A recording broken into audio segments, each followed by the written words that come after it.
welcome to the Salty Briefing podcast. I am so excited because this week we have filmmaker Jon Long, who created an amazing film, which is on YouTube right now, but not for long. So you have to watch it right now because it's coming down on January 20th off of YouTube.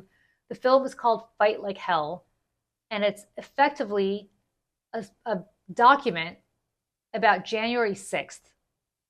2021, but not just the events of what happened on January 6th itself, but also the events leading up to January 6th with Roger Stone, Ali Alexander, and all of these people who created a movement, basically a religious movement, on behalf of Donald Trump. The movie is incredible.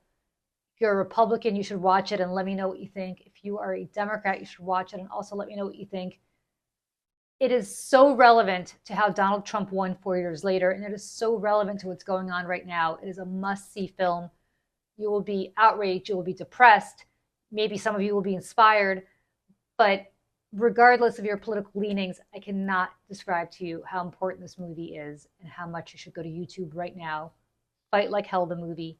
Watch it. Let me know what you think. Coming up next, Jon Long, the filmmaker who created Fight Like Hell. Jon Long, welcome to the Salty Briefing, part of the Salty Politics Network. I'm so happy to have you here, especially in advance of President Trump's inauguration, because on the very first day, he promised that he will release what he calls the January 6 hostages. And you created what I think is just a seminal record of not just January 6, 2021 and what happened that day, but also everything leading up to it, which, if you don't know, and I didn't know, kind of sets the stage for so much of not just that day, but so much of the next 4 years and so much of how we got here. So I want to talk to you about your movie. But before that, I want to ask you, you're Canadian. How is it that you decided to do something with January 6th? How did you get embedded with people like Ali Alexander and other leaders of the January 6th movement? Well, I actually wasn't embedded with Ali Alexander, but like many people around the world, we were completely transfixed on what's happening in the US and US politics. So I started really obsessing about what was happening in the lead up to the 2016 campaign. So even like a year before in 2015, and following it like daily. So many people around the world are following that. And as a filmmaker, I like to, sometimes go to places where I see a cultural moment happening. So, for example, I went to DC for the March for Our Lives. And, when after the George Floyd incident and all of the BLM protests, I'm watching that during COVID on TV, this amazing imagery, crazy imagery. I just wanted to be in those places, capturing that imagery as a filmmaker, as a journalist. I had planned to go initially. I wasn't planning to make a movie, but I had planned initially to go to DC on election day, just to capture what was happening on that day, just out of pure curiosity. But I was busy working on other projects. I again wanted to go during the first MAGA March, which was in November. There was another MAGA March in DC in December. And again, I was just busy. So then when his tweet came out on December 19th, Will Be Wild, I thought, okay, we gotta just go there and capture this. Because I was in Canada and we had such a crazy COVID restrictions, I decided not to go. So I hired some camera crews, people that I work with. And we work with, doing like films and TV spots and work with really high-end gear. So I hired some really good camera people. One of them was an Army combat cinematographer. And we went there for the week and the rest is history. So it wasn't a plan. It was more of an accident. And then over a year and a half later, we decided, what are we going to do with this footage? Started putting it together, and I started collaborating with my co-writer, Ford Fisher, because we wanted to like you'd mentioned, the lead up to January 6th. We wanted to tell that story as well, because it really started the day after Election Day. The Stop the Steal movement started with Ali Alexander and a number of different people. And my co-writer Ford was actually around the country and hiring freelancers around the country to document that. So that's the thing that really makes this different, and that was not really covered much in the mainstream media. This incredible amount of planning and this huge movement that led to January 6th. A lot of people think, oh, this was a spontaneous event that happened, and there's all this discussion around that. But it was actually a very coordinated movement of people that was not being covered very well by the media. I think that's such an excellent point because, I watched this movie and I watched it in horror, but I watched it in horror not for the reasons that you might think. I watched it in horror as somebody who is in politics, um, and whose job it is to get people elected on the Democratic side, that how unprepared and unaware I was. And I assume 99% of people who do what I do for a living were, and potentially even people in the White House, in the current White House, and certainly people in law enforcement and national security, about the fact that this, as you point out, is not a spontaneous uprising. It's not just a bunch of guys showed up on January 6th and decided to storm the Capitol, that this goes back years. I mean, the Stop the Steal movement, yes, was, as you said, after the election, in 2020, but the Ali Alexanders of the world, and I want you to talk a little bit about him, as one of the leaders here, but not just Ali Alexander, Roger Stone, whom I know slightly. All of these people have been creating this almost apocalyptic fight. Mhm. And what struck me about your movie was that these people don't think of this in terms of one election. They Mhm. think of this in terms of the fight between good and evil. And they think about this in Mhm. terms of life or death in ways Mhm. that I think the rest of us don't. And when you have that kind of paradigm, when somebody says this is truly a fight between, I think the quote was Jesus Christ and Satan, and Jesus Christ is embodied in Donald Trump, and Satan is embodied in Joe Biden, that this becomes much more than just an election or more than just one day on January 6th. And this was a movement that they had been planning for a very long time. Yeah, I mean that very much captures the rhetoric and in all these rallies and speeches what they were talking about.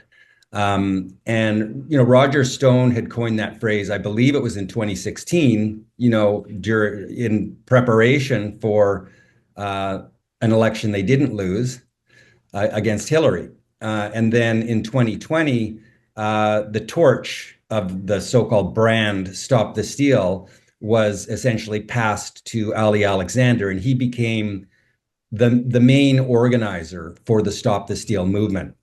So there was a lot of other people, involved as well. But he was doing like a daily uh, podcast. That was broadcast on Twitter.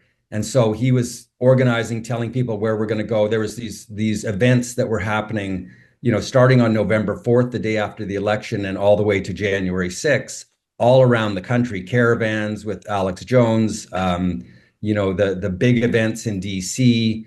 And pretty much that rhetoric that you're talking about is what was leading the narrative all the way through. This is a fight between good and bad, good and evil, and fighting for the values of Jesus Christ.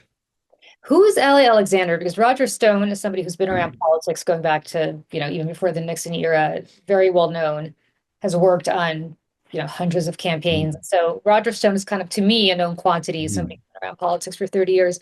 Who is Ali Alexander? Because he's such a fascinating figure to me. Here's a person of color who's hanging around with white supremacists, talking about restoring, some of these people restoring the white race, and you have Nick Fuentes and all these other, um, really a combination of these apocalyptic Jesus wants me to do this people slash white supremacists. And here's Al Alexander. I think he's black. I couldn't really tell. He's a Yeah. certainly a color. Where did he come from, and how did Roger Stone pass the torch to somebody like that? Who is he? He has been a political operative in the Republican movement for a long time, for I think it was 14 years leading up to that. So he was an organizer, very involved in politics. At one point, I think he wanted to be a minister, which played into his worldview. So he was just always very involved in that, and then he just became the lead organizer. I think in a sense maybe self-appointed, but he was, a charismatic person. He was very dedicated in communicating to people on a daily basis and was able to rally people to events all around the country leading up to January 6th. And what's fascinating to me about him also is that there's this quote from the movie Fight Like Hell where he's speaking, and he's basically saying that Donald Trump, and this is after Trump lost, uh, Mhm. will be back in the White House. And he's going to be back in the White House on January 20th, 2021. And if not then he'll be back in the White House by hook or crook, effectively. I'm paraphrasing, Mhm. but that was the point. And you know what? They succeeded. Yeah. What's so fascinating to me is that this isn't just a bunch of conspiracy theorists standing around talking about the restoration. They had a plan, they worked that plan, and to some extent, they worked that plan past January 6th, past one of the darkest days in this country, past Trump effectively being persona non grata for a very short period of time, but the people of the establishment Republican Party, like Mitch McConnell, even Lindsey Graham, said that it was done with Trump. And yet these people never wavered, and they had a plan, and they executed it. And you know, that's why I found this movie so startling, and I found it so necessary, that I want people on both sides of the aisle to watch, but especially people who are trying to figure out a way back from the abyss on the Democratic side, because it's not a partisan movie. You let these people speak for themselves. There's no commentary. There's no judgment. You just record what they say. And what they say is actually fascinating because they do have a plan to get back Yeah. in. And they did it. They couldn't do it with violence, so they did it in the way that they did it afterwards. But this is a movement that's not going away at all.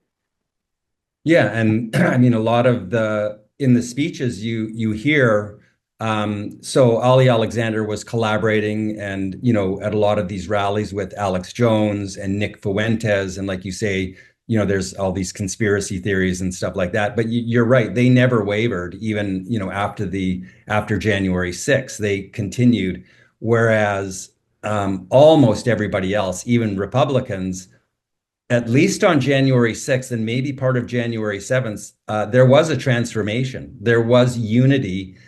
People came together as one on that day, at the end of the day. Um, and then, you hear the speeches with Mitch McConnell, Lindsey Graham in the chamber. Um, and then the next day, Lindsey Graham's leaving DC at the airport, and a bunch of people attack him in the airport, and then he changes. He's back.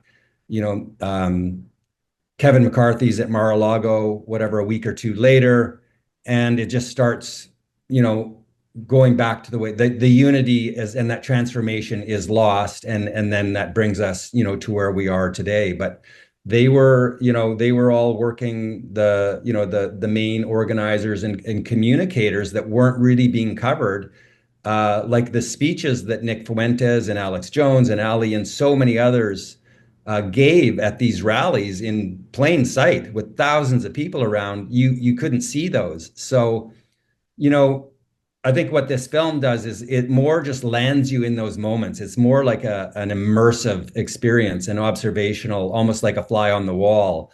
We don't do any interviews with people to tell you their opinions about what you're looking at or what they think or what happened or what's going to happen. It's all on the ground in the moment. And we felt that that was the best way to try to tell this story, because there's been so many films and so much coverage, but it's always coming from, one side or another side, as opposed to just a purely journalistic observational viewpoint. And I mean, some people could look at this film and just have completely different takeaways. Like if you watch this film and you believe the election was stolen, you're seeing a much different film than you might be watching.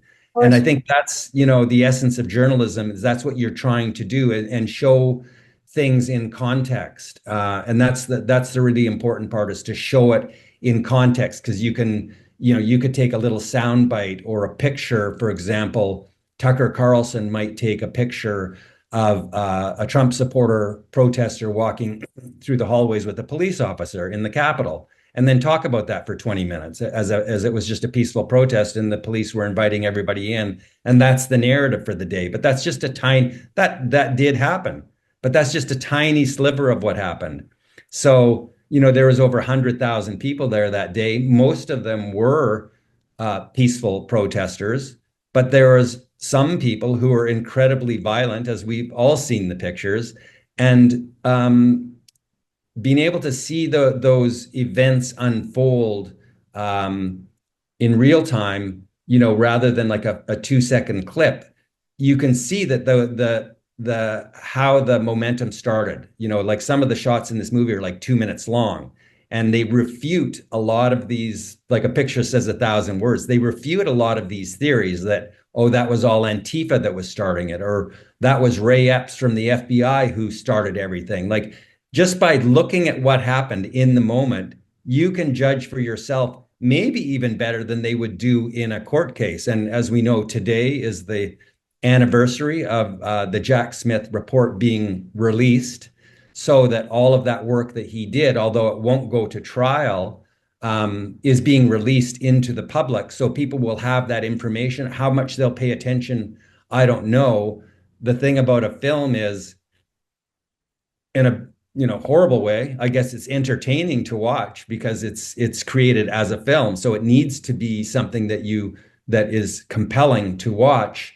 But it really does allow a gateway into what happened for you to form your own opinion, much like they would try to do in a court case. But in a court case, and a lot of times, like we saw in the January 6th hearings, a lot of people didn't tune in because they just said it was a witch hunt. So what's the point in watching? Yeah. How do you feel? You brought up Jack Smith, and it, you're right that this is not going to trial. And in fact, the way it's being spun now is that this was all a futile effort, and on both sides, right? Democrats are Yeah. frustrated that Merrick Garland didn't do this sooner. Republicans are saying, you see, there's nothing to this. People voted for Trump. But what's fascinating to me also is watching this, that over and over again, the leaders of this movement who then engage in horrible violence and threats against Mike Pence and really don't discriminate about which politicians they want to harm. Mhm. That they are all saying that this is basically because of Donald Trump, that Trump is telling them to do this. Maybe not literally, but close enough where they're following orders from their point of view. It's kind of that whole, will no one rid me of this meddlesome priest kind of line Mhm. from Henry II. And it's the same kind of thing where will nobody rid me of this meddlesome Congress which is not certifying this election. And so how do you feel having been a filmmaker and actually seeing the thread from Trump to the Stop the Steal leaders to the rank and file who are pushing this out there that he is walking? I mean, the person Well, who, I mean, the whole narrative is quite simple. Before the election, Donald Trump said it's the same thing he said in this election, which is the only way I am going to lose if it's rigged, right? And then in 2020, when he lost, he immediately went like on the election night and said this election was stolen. And he's maintained that narrative up until now. And even most of the Republican parties, if you poll, say that they believe the election was stolen. We haven't seen evidence. Like you hear about evidence, there's all this evidence, and then they make a reference to evidence, but we haven't. Uh, I didn't see the evidence in the making of the film, and since I haven't heard of this irrefutable evidence, even when Donald Trump was on Joe Rogan's podcast, he said, I've got all the stuff I can show you. Like, it would take, and he said, well, maybe we can come back and do that. So, I mean, maybe that's in the Jack Smith case, or I don't know, maybe they should put it on a website or whatever. but I haven't seen that evidence. Create a Google link and dump it. I'd love to see that evidence, Dump right? it, just dump it so we can all see it. So we can, like this film, you can make up your own mind. So, then it just went to, he's not telling people to go and smash cops over the head, but what they're all saying is that they're stealing your country from you, and this election was stolen. So if you look at it from that perspective, if you're a US citizen and you believe Yeah. those things, when they consider themselves to be patriotic, then you have to agree. If they truly believe that in their heart, then they are trying to act patriotically, which in any case, in my opinion, doesn't excuse violence, political violence. There's different ways to do these things, or beating on cops, but it does, having a peaceful protest. I mean, there's a woman at the end of the film. Don't want to give up what's happening, but she said she thought that if they people were just there, a million people in silence, it would have been much more effective. And I think she was right about that. Oh, no question. But what's interesting is that they're all marching, screaming 1776. I mean, this incredible footage of them marching. I don't know if it's Constitution Avenue, but basically down their lips, toward their lips. And the Proud Boys and others, they're chanting 1776. Well, what happened in 1776? There was a violent uprising of Yeah, American colonialists against British rule. And so yeah, it's not a secret as to what they're saying. And what's so incredible to me is you've got cops lining the street, basically very politely saying, can you please get off the road and go on the sidewalk? And they're very polite and they're saying, yes, we will. And they do. But yeah, they're chanting 1776, which again implies a revolution. And a revolution is always bathed, there's, I guess, some revolutions that were peaceful, but this American Revolution was not peaceful in 1776. It was bathed in blood. And that's what they're subscribing to. And it's this kind of very interesting moment to me, again, as somebody who has engaged in politics, that this is a righteous cause for them in ways that I think most campaigns are not. Most campaigns, okay, you vote for candidate X because you like him or her better than candidate Y. This is a mission from God to them. And how do you contest that when people are true believers? I mean, yeah. it's very hard to contest people's faith because faith is not predicated on facts. Faith is predicated Mhm. on faith. And facts don't matter. I mean, it doesn't matter if somebody showed them literally every single vote that was tallied in every single precinct in this country, because it's not about facts, it's about faith to them. And I think that is a very difficult thing to combat.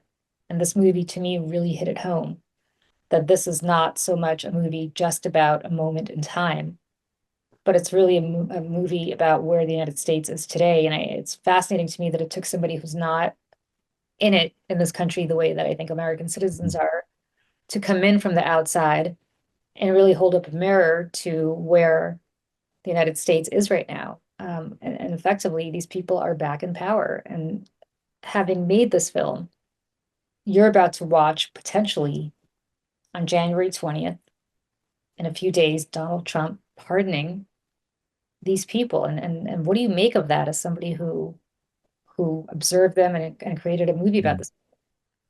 Well, I think like a really important thing is to not look at the Trump supporters that were there at that day as a monolithic crowd, as a very diverse crowd.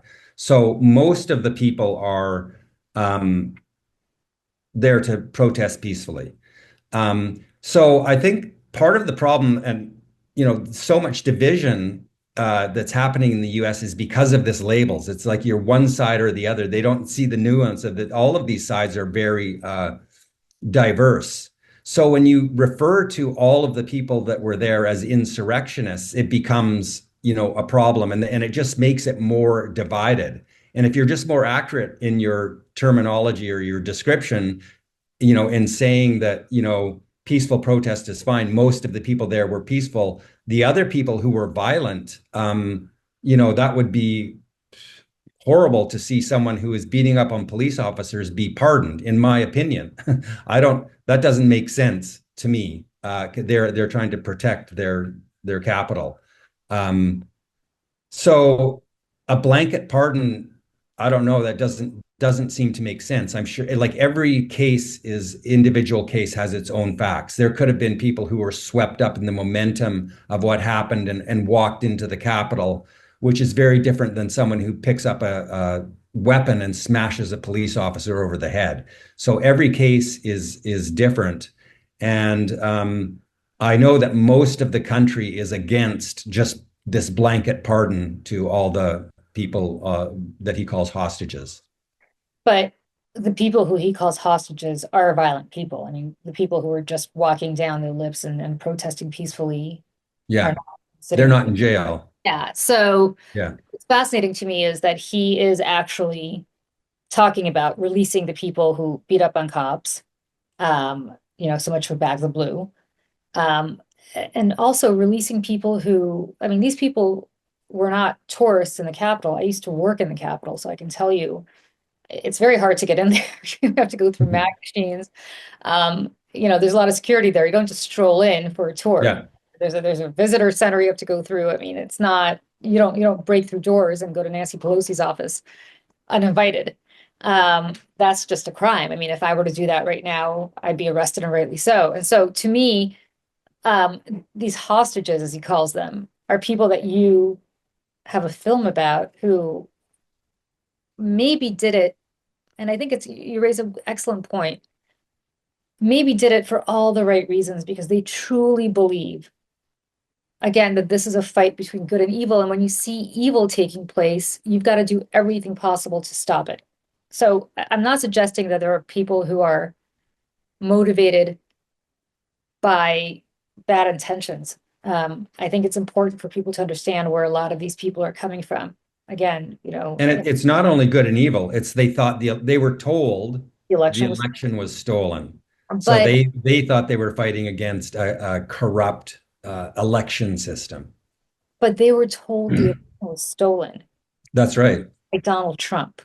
I They mean, were told that. Yeah, they believed that because they were told that. yeah, to be clear, people in your film, which I think is just remarkable to think about, say that we're here because we are told by Donald Trump to effectively do this. And the movie's called Fight Like Hell for a reason. I mean, Trump says fight like hell. You've got Rudy Mhm. Giuliani, who, yeah, I actually think has gone off the deep end. I think he actually does believe this stuff now. I Mhm. don't think that he said, I think there are other people in your film who are cynical and using this for cynical political purposes. But you have somebody like Rudy Giuliani, who I think clearly has something snapped, who's Mhm. standing up there as you portray so well and says, single combat. We got to fight this Yeah. with single combat. You see Michael Flynn kind of standing next to him, looking at him like, what the hell are you talking about? Yeah. But you've got Michael Flynn, who I guess has become a true believer. But I mean, this is somebody who used to be in the highest ranks of intelligence, a general in the United States military, um, who are in touch with Donald Trump every single day. I mean, Rudy was there 24/7.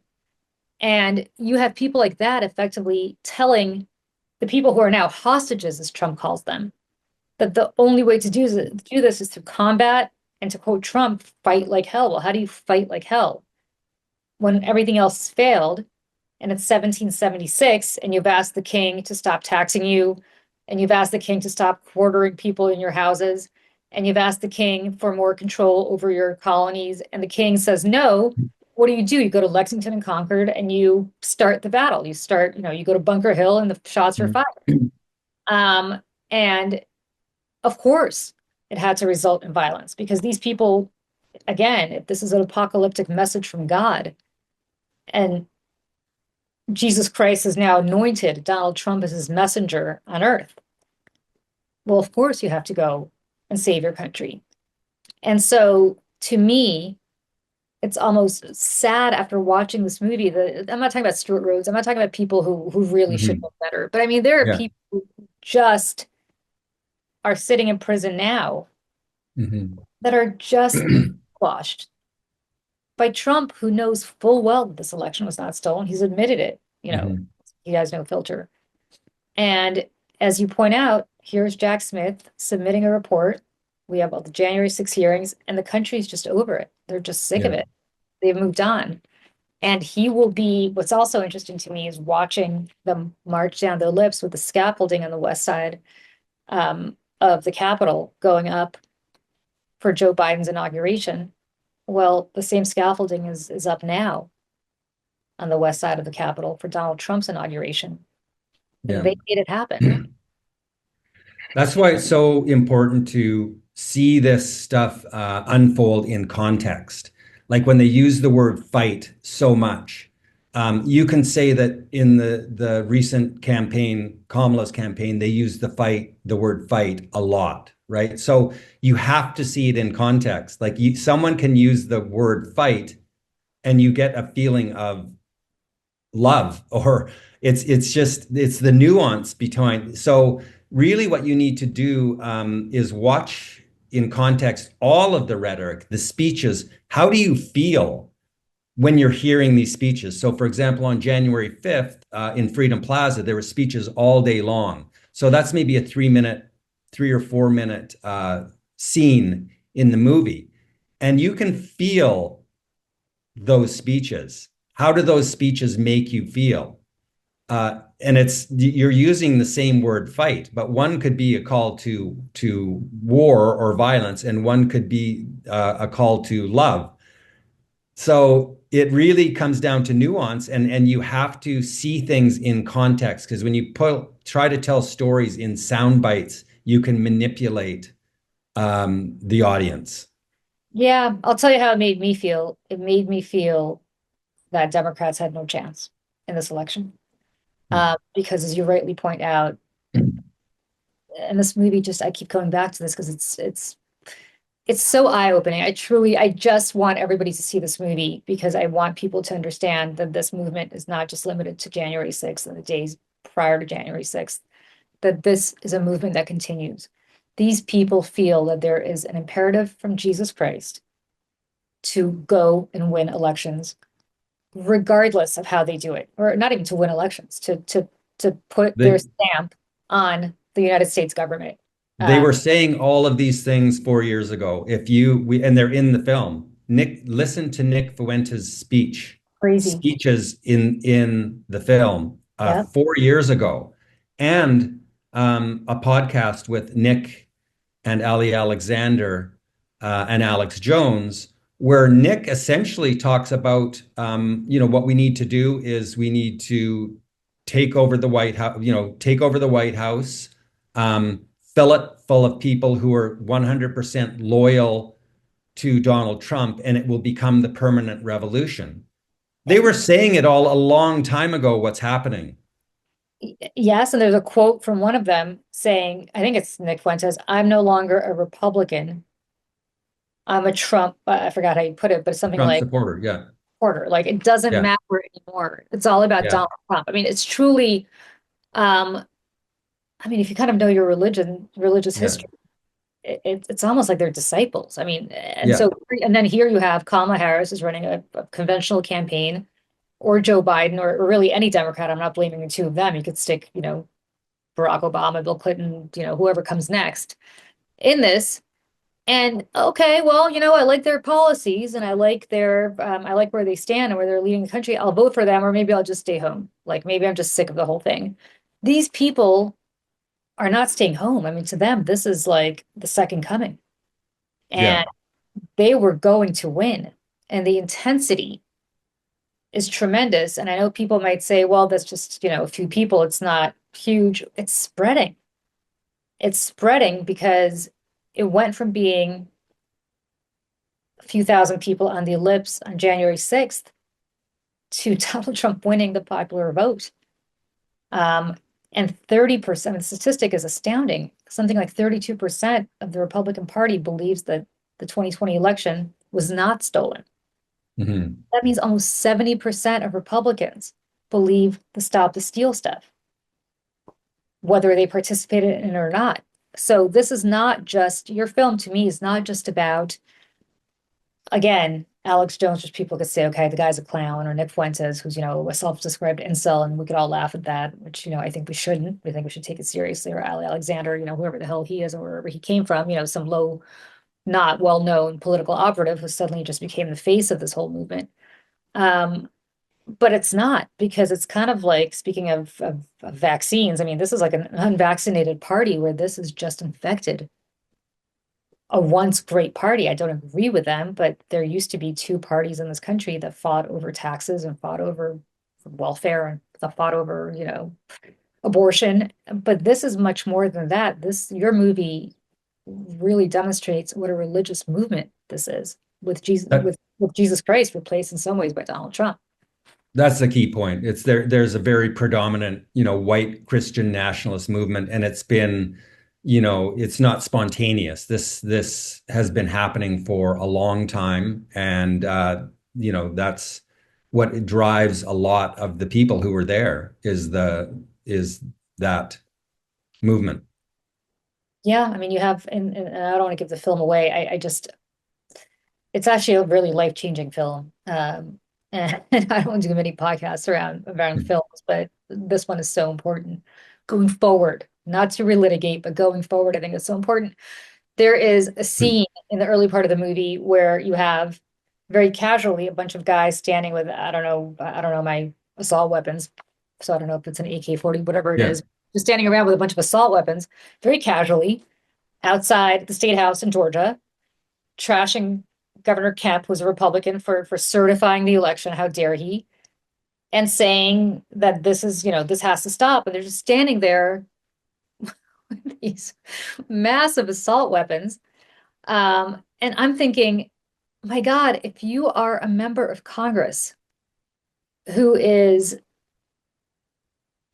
troubled by, for example, Pete Hegseth's record, or troubled by Tulsi Gabbard's record of sucking up to Putin, sucking up to Assad, or Robert Kennedy's record about, if you're Mitch McConnell, who's a polio survivor, his whole anti-vaccine movement, and I can go on about all these different characters that Trump is putting in.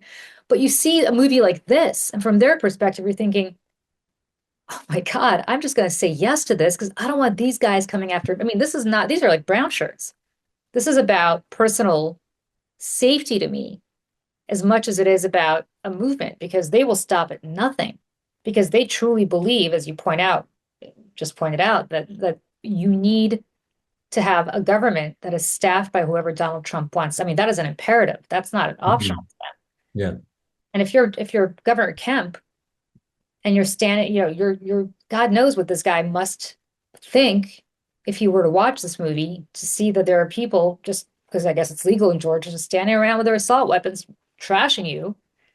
What's the next step if the movie's called Fight Like Hell, right? Well, I mean, that's the thing that is fascinating to, especially to people outside of the United States. Like in Canada, at this moment in time, we're a very peaceful country, and the thought of someone walking down the street with a assault rifle, you never ever see. Whereas that's embedded in that's normal, like that's legal. So what you're talking about is just if you want to go get an assault rifle, you can just go buy it and walk down the street in America. So, if you live there, that might not be that surprising or a big deal, but where in places where that's not legal, that looks, pretty crazy. It doesn't make you want to be the 51st state. No, I don't think, I think we're happy the way we are. But actually, I do want to ask you about that, since we're on the We have good subject. health care, by the way. Yeah, you guys have good health care. We trash it all the time for some reason, that you guys don't have good health care. I don't know why we do, because I Yeah, know you do. yeah, You don't have guns. You know, yeah, nobody, you might not like Justin Trudeau, but nobody's walking around with guns threatening Justin Trudeau for doing whatever he's yeah. doing. You've got poutine in Quebec, which is great. What do you make of all of it? I mean, That's take the great equalizer, poutine. That's pain. how we all become one. I think that's the only thing that you guys are right. But as I guess as a Canadian, what do you make of all this when you have the most powerful country in the world as your neighbor, a country with which you do more trade than anywhere Mhm. else, your NATO partner, Mhm. um, an ally for hundreds of years. We've lived peacefully, we've Mhm. coexisted. You guys think about us a lot. We don't think about you guys a lot, but which Yeah, is probably good for you. yeah. Um, And all of a sudden, you've got Trump, sort of joking about making you the 51st state, but kind of like he was joking about Mike Pence and kind of he was joking about stop this. I mean, every time, he gets busted, it's always a joke, but you made this film. You Hmm. know what the jokes, as you Hmm. call them, lead to, and what his supporters, they don't think he's joking. Yeah. And so now, Well, yeah. now as a Canadian, having made this film, what do you think? Do you think these guys are, I keep thinking about that crazy movie from about 30 years ago that Michael Moore did about the United States Right. beating Canada. Yeah, Um, it's absurd. You think, oh, that's absolutely absurd. uh, Yeah. but you've made this film now. You've seen what these guys are capable of. Are you worried? Um, I'm worried about the disinformation campaign that's headed our way. I mean, Musk has already started. These are very, very powerful forces.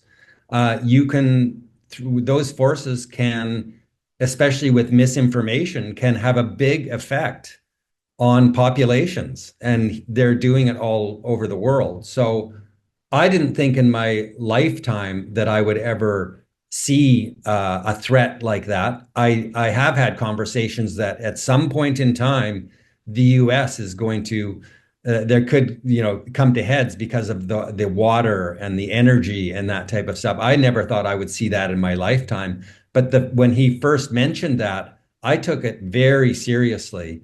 And you need to continue to take it seriously if you're a Canadian, because he didn't just say it once. He's talked about it repeatedly. So, and they're going to start to try to convince Canadians that that's a good idea. So, what's important is for, just for I guess it all really comes down to information, understanding, who you are as a country, what makes your country a great country. In our case, we're a peaceful country. We have great health care. We're prosperous. We have resources. There's just millions of reasons why we're a great country. And then you have to ask the question, what is going to make our lives better? And I guess what they're selling it on is that we'll protect you. And we're like, well, protect us from who?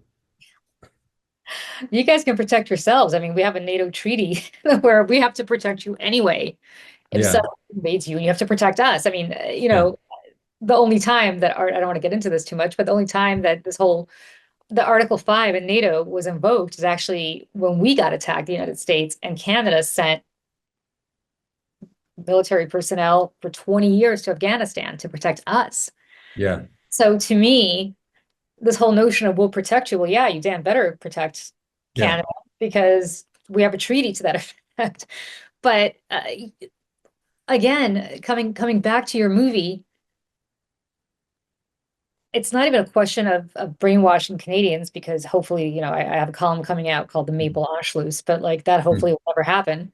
Mm-hmm. But you do have this very energized base of people who apparently, if they have no problem storming the Capitol on January 6th because Donald Trump said so, what's to prevent them from, crossing the border and overwhelming? I've crossed the Canadian border. It's like two guys sitting in a hut, in the Vermont Canada, Vermont Canada border. It's not hard to do. Yeah. And this movie, I think, kind of illustrates, as I keep saying, it's not just about the events of January 6th, 2021, that he has a personal militia almost that will do what he wants. And I hate Hitler comparisons because Mm. one Adolf Yeah. Hitler. I Yeah. don't want to compare anybody to him except maybe Stalin.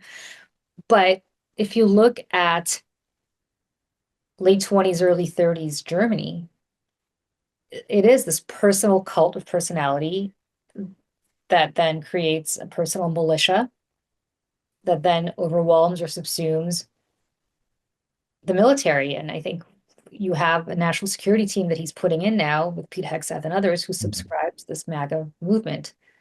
Um, and if I were Mm. an ally of the United States, it seems, especially Canada, our closest ally, it seems to me that based on your movie and everything we've learned from it, that Canadians should not be sleeping well at night. I hate to say this. I mean, it's Yeah. painful to say it, but Yeah. you Yeah. know, I mean, the question is, I mean, we never heard any of this rhetoric leading up to the election. There was no talk of imperialism or conquering countries.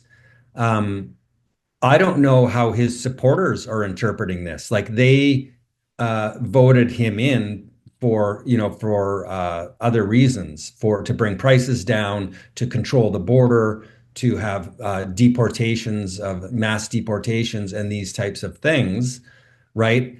Um, and I haven't heard reporting on how his supporters feel about these conquering these other countries.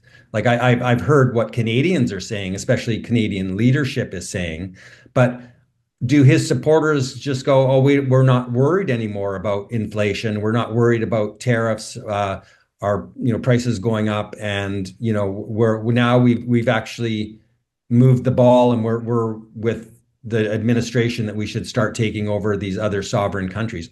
well, I guess one way he's going to sell it is to say we don't need tariffs with Canada. Canada is the 51st state.